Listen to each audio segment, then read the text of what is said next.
தமிழ் மக்களுக்கு வணக்கம்.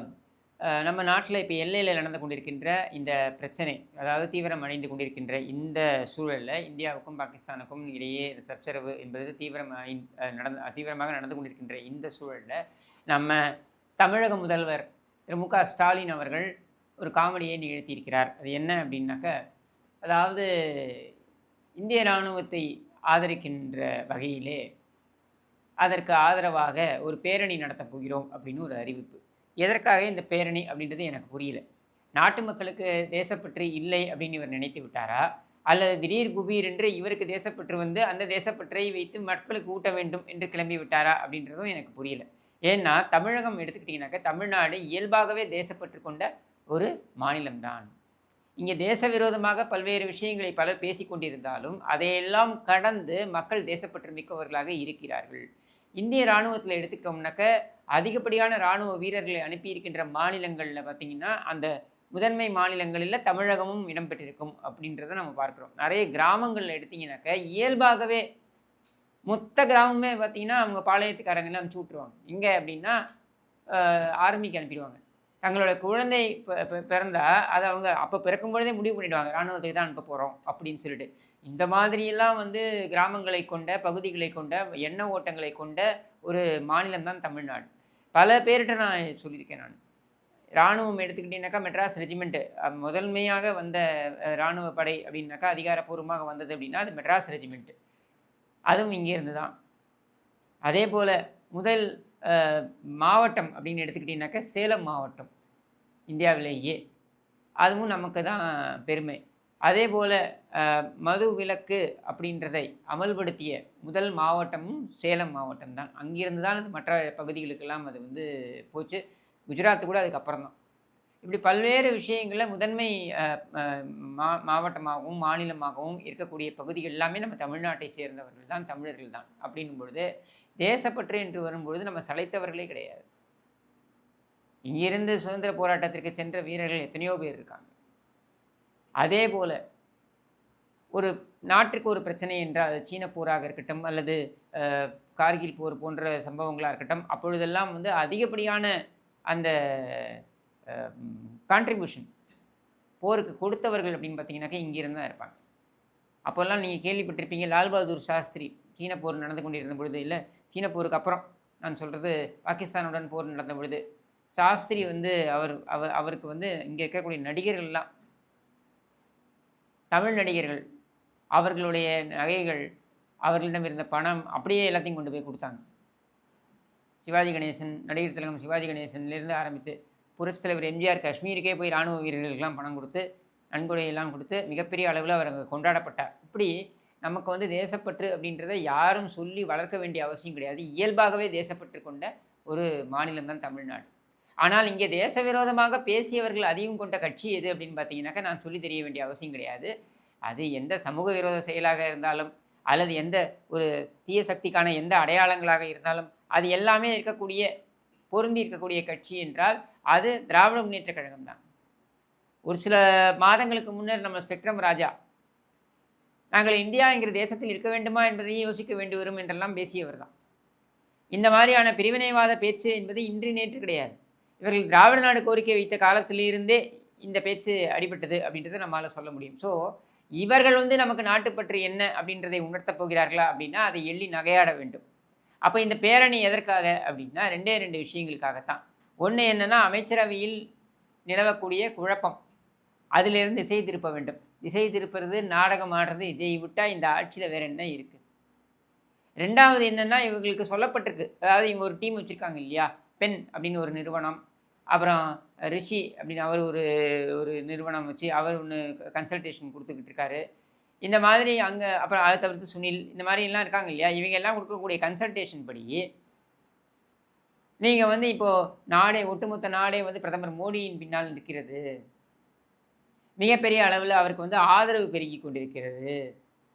அப்போ இந்த ஆதரவு என்பது இங்கே மோடி அவர்களுடைய அந்த கூட்டணி அப்படின்னு இருக்கக்கூடிய தேசிய ஜனநாயக கூட்டணிக்கு வந்து மிகப்பெரிய அளவில் இது பெருகுவதற்கு வாய்ப்பு இருக்கிறது.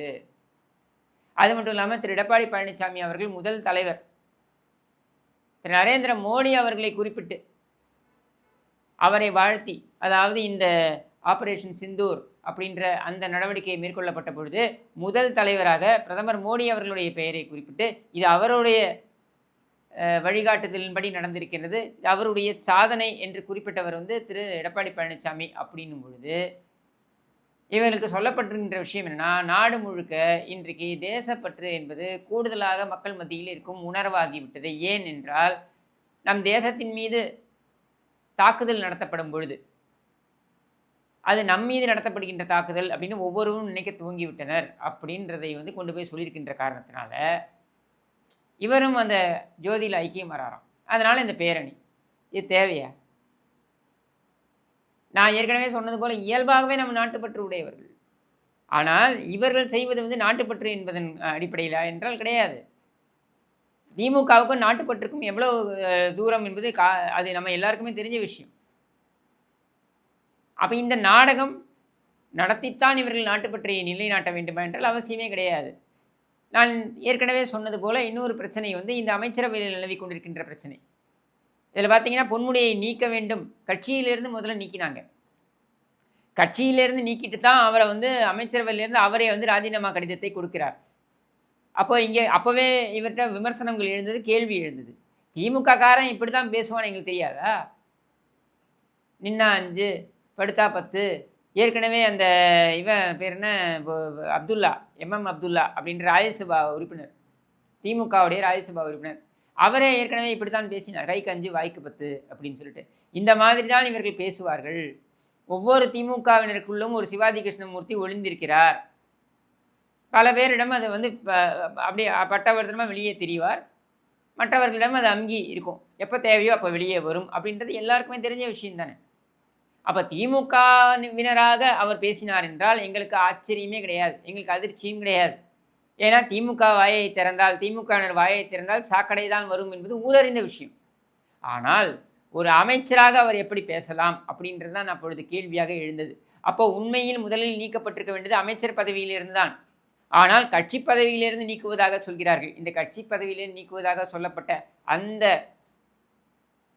அறிவிப்பு வந்தது இல்லையா, அங்கே தான் சந்தேகங்கள் எழுந்தது. என்ன அப்படின்னா, அந்த அறிவிப்பில் தலைவர் அப்படின்னு கீழே போட்டு கையெழுத்து போட்டிருக்காங்க. இது திமுகவுடைய வரலாறுலேயே இல்லாத ஒரு வழிமுறை. எத்தனையோ பேர் வெளியேற்றப்பட்டு பார்த்துருக்கோம். புரட்சித் தலைவர் எம்ஜிஆர் வெளியேற்றப்பட்டதிலிருந்து, வைகோ வெளியேறினதிலிருந்து, இந்த மாதிரி நிறைய பேர் வெளியேற்றப்பட்டது பார்த்துருக்கோம், வெளியேறியதையும் பார்த்துருக்கோம். அப்போது எந்த இடத்துலையும் தலைவர் கையெழுத்து போட மாட்டார். திமுகவின் வழக்கப்படி பொதுச் செயலாளர் தான் அந்த கையெழுத்தை போடுவார்.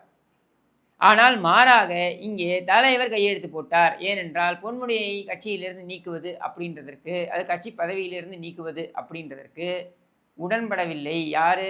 பொதுச் செயலாளராகக்கூடிய துரைமுருகன்.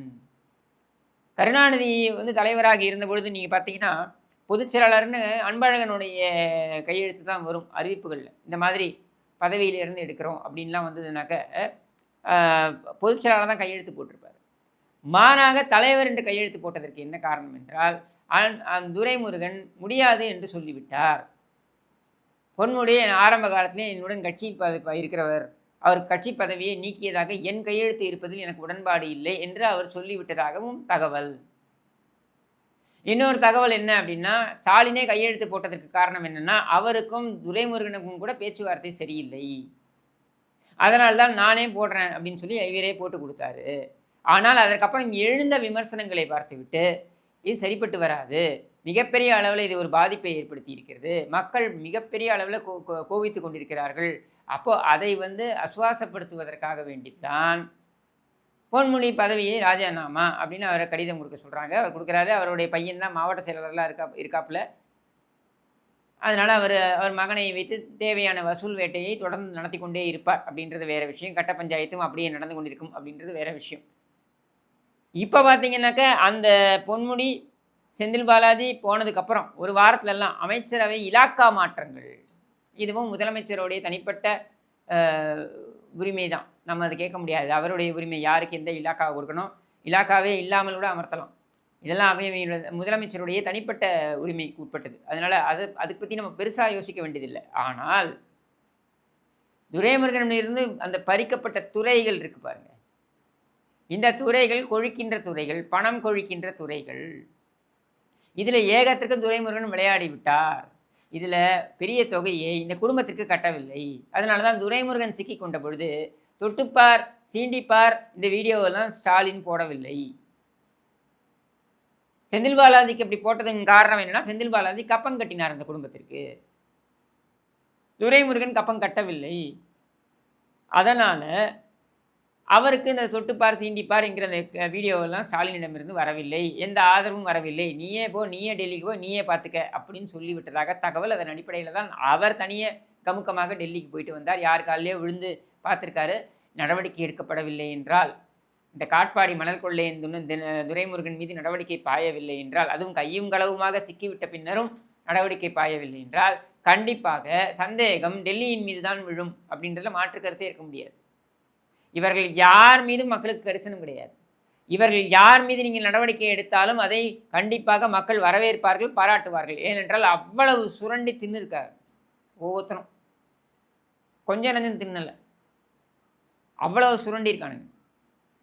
இப்போ இந்த இலாக்காவை மாற்றி அவரை எப்படியாவது அமலாக்கத்துறையுடைய தொடர் நடவடிக்கையிலேருந்து தப்ப வைக்க வேண்டும் அப்படின்றது தான் ஒரு முயற்சியாக கூட இது பார்க்கப்படலாம்.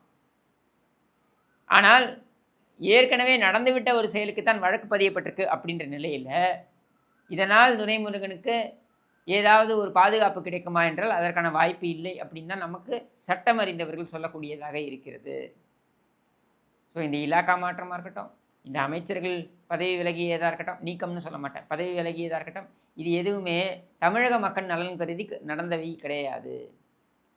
ஸ்டாலின் என்கிற அந்த ஒற்றை நபருடைய நலன் கருதியும் கையும் களவுமாக சிக்கி கொண்டு விட்டார்கள் அப்படின்ற ஒரு நிலையிலும் நடைபெற்ற ஒன்றுதான்.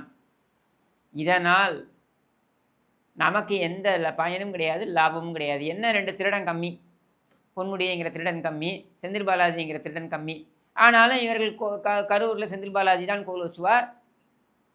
இங்கே அவருடைய மகனே மாவட்ட செயலாளராக இருக்கிறதுனால, பொன்முடிய மகனே மாவட்ட செயலாளராக இருக்கிறதுனால விழுப்புரத்தில் அவர் தான் கோல் வச்சுவார் அப்படின்றதையும் நம்ம மறுக்க முடியாது. அப்போது தன்னுடைய சுயநலத்திற்காக தன்னுடைய அதிகாரத்தை ஸ்டாலின் பயன்படுத்தி இருக்கிறார். இதில் நமக்கு என்ன இருக்குது? ஒன்றும் கிடையாது. ஆனால் இவர்களுக்குள் இந்த குழப்பம் நிலவுகிறது. இந்த குழப்பத்தையெல்லாம் நம்ம கேள்வி கேட்டுவிடக்கூடாது என்பதற்காகத்தான் திடீர் குபீர் தேசப்பற்று இந்த பேரணியெல்லாம் நடத்தப் போகிறார்களாம். இந்த காமெடியையும் நாம் கடந்து செல்வோம் என்று கூறி விடைபெறுகிறேன். நன்றி, வணக்கம்.